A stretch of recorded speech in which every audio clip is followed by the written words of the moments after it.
and welcome back to Installation 00, and today we continue with the Bestiarum, a dive into the respective species of the Halo universe, and we continue with Devolved Humanity, otherwise known as the Manouche. The Human-Forerunner War was a cataclysmic event that reshaped the fate of both species, yet it was humanity that suffered the most profound consequences. Once a spacefaring civilization capable of rivaling the Forerunners in technological and military might, humanity was utterly defeated and subsequently devolved by their victors. This act was not merely one of punishment, but was framed as a necessary measure by the Forerunners to ensure their own continued dominance in the Milky Way. The devolution of humanity following the war was as a direct result of the Forerunners' arrogance, their belief in the mantle of responsibility, and their fundamental misunderstanding of the true nature of the conflict. The mantle of responsibility was the guiding doctrine of the Forerunners, dictating that they were the rightful stewards of life in the galaxy. Any species that challenged their authority was seen as a threat not only to the Forerunners' dominance, but to the perceived balance of the galaxy itself.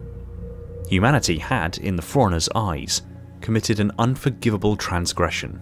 They had expanded aggressively, waged war against the Forerunner client species, and refused to submit to Forerunner authority. However, what the Forerunners had failed to recognise was that humanity's expansion was a desperate attempt to escape the Flood, not an act of conquest. Misinterpreting these actions as imperial ambition, the Forerunners waged a devastating war that culminated in humanity's complete subjugation. Following their victory, the Forerunners decided that extermination was unnecessary. Instead, humanity would be reduced to a primitive state, stripped of their knowledge, and scattered in disparate groups upon their homeworld. This decision was driven by the belief that a humbled, weakened humanity could be reintegrated into the Forerunners' vision of order, ensuring that they would never again pose a threat to Forerunner rule. The devolution of humanity was a systematic process orchestrated by the Forerunner lifeworkers under the guidance of the Ecumene Council. It involved genetic manipulation, utilising advanced bioengineering to regress humanity's genetic code, stripping them of the cognitive and physiological advantages that had once allowed them to develop a formidable interstellar empire. This was not a simple matter of physical weakening, but a deliberate reduction in intelligence, memory capacity, problem-solving ability, and lifespan.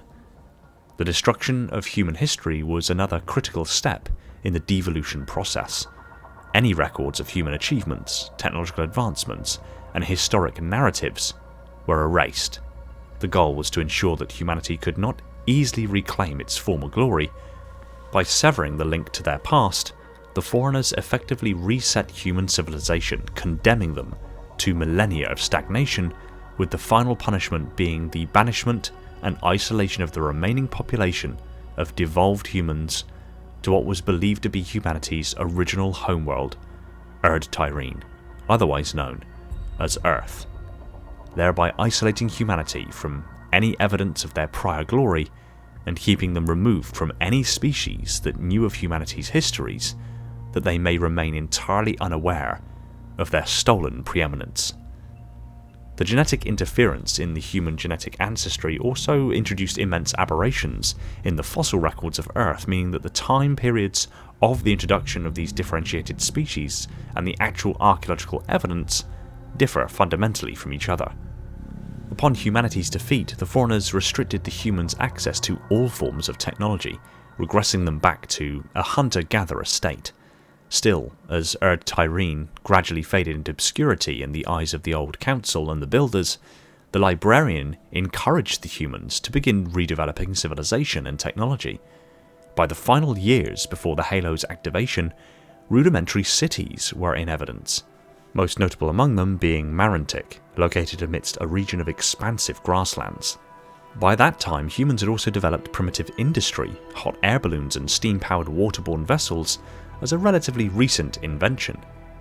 In this time period, Erd-Tyrene was home to numerous sapient species of human, hominid, hominoids, and arthropods, all of whom were understood or regarded themselves as being part of a single people. The multitude of species among the human genus itself was generated rather rapidly, most of them over only 1,000 years after the humans' forced devolution at the hands of the Forerunners. There were more than 20 species regarded as human, with over 120 different subtypes known. These various forms represented species and subspecies, both new ones and ones that existed but were suppressed throughout the devolution. While any given human species had stayed remarkably similar to their ancestral forms during their regression and re-evolution in superficial terms, humans never fully recovered to the level of their ancient ancestors in terms of size, strength, and intelligence. This meddling was noted to have considerably distorted Earth's natural fossil records and made it difficult to determine the exact lineage for any particular human species. Some, although not all, of these species were saved in the Lifeworkers Conservation Measure and made it to Installation 00 for preservation when the Halo array was fired. In the final days of the Forerunner Flood War, the librarian estimated that only 4 or 5 human species remained intact, and due to the scarcity of healthy and intact specimens, the recovery of all the genetic composites the Lifeworkers had stored may be impossible.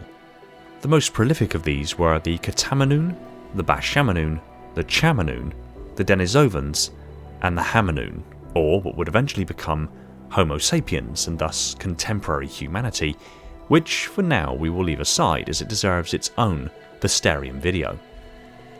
The Katamon are widely believed to be an ancient human name for Homo sapiens neanderthalensis, otherwise known as Neanderthals. Katamon were husky and either ochre or brown-skinned. They resided in Erd-Tyrene's northern latitudes in the days which preceded the firing of the Halo rings, and were characterised by namely a long and low skull, heavy and rounded brow ridge, the supraorbital torus, an occipital bun at the back of the skull, strong teeth and jaws, a wide chest, and short limbs. These traits gradually became more frequent through the Middle Pleistocene of Europe, possibly due to natural selection in a cold climate, as well as genetic drift when populations collapsed during glacial periods. Neanderthals would have also been exceptional sprinters. Average male dimensions may have been 1.65 metres or 5 feet 5 inches and 75 kilograms or 165 pounds in weight, while Neanderthal brain volume averaged higher than any living population, 1,640 cubic centimetres for males and 1,460 cubic centimetres for females. Their brain organisation differed from modern humans in areas related to cognition and language, which could explain the comparative simplicity of Neanderthal behaviour compared to Cro-Magnons in the archaeological record. The Bestiarum are believed to be Australopithecus, a closely related genus of early humans. Australopiths shared several traits with modern apes and humans and were widespread throughout eastern and northern Africa. Described as thin and lithe species which inhabited Earth's equatorial grasslands in Halocryptum, the Bestiarum is an example of extreme discrepancy with the archaeological record, given the species were apparently as a consequence of the devolution of humanity, and yet examples of Australopithecus have been found dating back millions of years. This discrepancy again is likely as a consequence of storytelling and not necessarily directly connected to real-world human ancestry. Most species of Australopithecus were diminutive and gracile, usually standing 1.2 to 1.4 metres or 3 feet 11 to 4 feet 7 inches tall. It is possible that they exhibited a considerable degree of sexual dimorphism, males being larger than females. The brains of most species of Australopithecus were roughly 35% of the size of a modern human brain, with an endocranial volume of chimpanzee brains at 360 centimetres cubed. The earliest Australopiths appear to have been within the chimpanzee range, whereas some later Australopith specimens have a larger endocranial volume than that of some early Homo fossils. The Denisovans are an extinct species or subspecies of archaic human that ranged across Asia during the Lower and Middle Paleolithic and lived, based on current evidence, from around 285,000 to 25,000 years ago, which does in fact average out right around the implied date that ancient humanity were devolved. Little is known about the precise anatomical features of the Denisovans, since the only physical remains discovered so far are a finger bone, 4 teeth, long bone fragments, a partial jawbone, a parietal bone skull fragment, and a rib bone. However, they are described as tall and lean in stature in Haloprimordium. A facial reconstruction has been generated by comparing methylation at individual genetic loci associated with facial structure.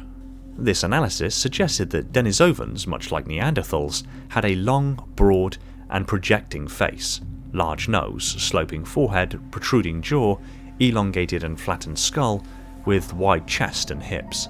The Denisovan tooth row was longer than that of Neanderthals and anatomically modern humans. The Denisovan genome also contains a variant region around the EPAS1 gene that, with Tibetans, assists with adaptation to low oxygen levels at high elevation, and in a region containing the WARS2 and TBX15 loci, which affect body fat distribution in the Inuit, implying that the Denisovans thrived at higher and colder altitudes. The Chamon, also known as the Florians, are confirmed as being Homo floresiensis, also known as Flores Man or a hobbit. The most important and obvious identifying features of the Chamon are its small body and small cranial capacity. Despite their small size, they were generally respected by other humans and were allowed to go about their own business. It was said they banded together and took vengeance on those who harmed them. In the reintroduction stage of the Life Workers Conservation Measure, the species was relocated to several islands by the new life shaper Chant to Green at Reiser's suggestion. These islands included Flores in Indonesia and Hawaii. The species is known to have survived up to around 13,000 BCE and possibly as recently as 10,000 BCE, living contemporaneously with modern humans, Homo sapiens. They possessed more primitive characteristics than modern humans, including a reduced mandible, lacking a chin and a smaller cranial capacity, and proportionally smaller brain, though were still intelligent. Their most outstanding feature was their small stature, standing at a little over a metre tall. They were remarkably long-lived. Reiser was around 200 years old when he met Born Stella, and even then was still considered a youngster, according to Chacus. At the very least, Florian males were remarkably hirsute, with most of their bodies and faces covered in fur-like hair. They were noted for their keen sense of smell in comparison to modern humans. Real-world size estimations come from two morphological traits from two partial skeletons, LB1 and LB8. LB1's height is estimated to have been 1.06 meters or 3 feet 6 inches. The height of the second skeleton, LB8, has been estimated at 1.09 meters or 3 feet 7 inches based on tibial length. These estimates are outside the range of normal modern human height and considerably shorter than the average adult height of even the smallest modern humans. LB1's body mass is estimated to have been 25 kilograms or around 55 pounds. LB1 and LB8 are also somewhat smaller than the Australopithecines such as Lucy from 3 million years ago, not previously thought to have expanded beyond Africa. Thus, LB1 and LB8 may be the shortest and smallest members of the extended human group discovered thus far. In addition to small body size, Chamon had remarkably small brain size. LB1's brain is estimated to have had a volume of 380 centimeters cubed, placing it at the range of a chimpanzee's, or indeed the extinct Australopithecines, meaning its brain size is less than half of its presumed immediate ancestor, Homo erectus. The consequences of devolution were far-reaching. The once proud human civilization was reduced to fragmented, primitive societies struggling to survive on their pre-industrial homeworld. The knowledge of space travel, advanced engineering, and interstellar communication was lost, forcing humanity into an extended period of stagnation. Despite this imposed regression, the remnants of humanity retained an inherent resilience. Over millennia, various human cultures began to redevelop knowledge, innovate, and reclaim a semblance of their lost legacy. However, traces of their ancient past remained buried in myths and oral traditions, often misunderstood and regarded as mere legends. This imposed devolution also shaped humanity's eventual encounter with the Covenant and the rediscovery of Forerunner relics. When humanity finally re-emerged as a spacefaring civilization, they were unaware of their former greatness, viewing the Forerunners as deities rather than their former oppressors. This ignorance would lead to catastrophic conflicts, as the Covenant sought to annihilate humanity for their perceived transgressions against the Forerunner relics. The devolution of humanity at the hands of the Forerunners was one of the most profound injustices in galactic history. It was not merely an act of retribution, but a calculated decision to erase a potential rival from existence while maintaining the illusion of benevolence under the mantle of responsibility. The Forerunners' arrogance blinded them to the true nature of their actions, and in attempting to secure their dominance, they sowed the seeds for their own downfall. Ironically, while the Forerunners sought to permanently suppress humanity, they only delayed the inevitable. Over time, humanity would rise again, proving that no amount of genetic tampering or historical erasure could permanently extinguish their resilience and ingenuity. The echoes of their former glory would resurface, culminating in their pivotal role in the eventual downfall of the Forerunners and the reclamation of their lost destiny. It would take over 100,000 years for humanity to once again reach a level of technological sophistication approaching their former heights. And, unfortunately, during those elapsing millennia, all but one of these fragmented human species would face and succumb to extinction. All but the Chamon would cease to exist over 10 millennia before humanity would once again reach the stars, and more despairingly, these species would face their end not due to the interference of an advanced alien civilization or an ancient enemy, but likely at the hands and influences of Homo sapiens themselves. Their own blood, separated by the interferences of humanity's ancient kin, would be their unmaking. A final bitter curse imposed by the Forerunners in absentia. Thanks for watching. If you enjoyed this video, kindly tap that like button, and if you're not already subscribed and want to see more stuff like this, be sure to subscribe so you don't miss future uploads. Pop a comment down below telling me what you thought of today's video, or if you want me to cover something specific in the near future. I want to take this opportunity to thank and give shoutouts to my patrons and YouTube supporters: Spartan10148, my singular contender class Ancilla, the triumvirate of minds within my installations Metarch, Falcon, Jordan and Poseidon, my 7 installation monitors Sophia, Ashley, Esoteric, Spartan1029, Chris, Orion and Shane, the crush of sub-monitors Legion, Ryan, Lebrat, Spartan0137, Element 0, J3, Cult, Evermore's, Personal Devil, Scion Esports, Phantasma, Ashton and 191 Shaken Lightbulb, my fleet of Strato Sentinels, my most loyal of Enforcers, and every single one of the awesome people supporting the channel over on Patreon. My Tier 0 Transcendent YouTube members Spartan137, again, Maury, Jimbo and Balaz, and all other YouTube members keeping my installation functional on that glorious vacuum energy. I cannot thank you all enough. Shout out to John because... And if you like what I'm doing here, consider supporting the channel on one of the support links in the description to net yourself some tasty merch and help keep the channel going. Take it easy everyone, and find peace in the domain.